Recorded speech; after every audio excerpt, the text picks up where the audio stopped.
jalan ini tembus ke Pasar Masuka Sintang dan Padang. Kita akan telusuri seperti apa jalannya dan seberapa jauh.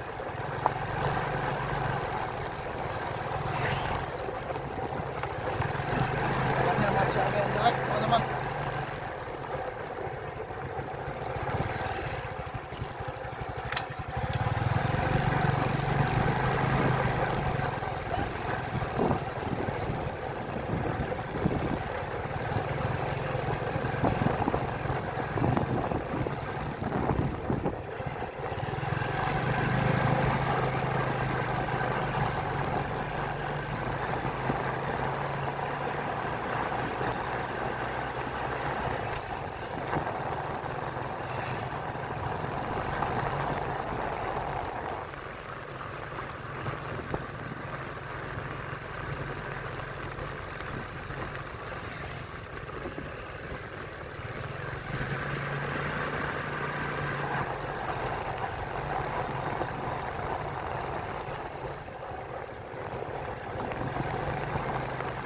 Jalannya hancur loh, teman.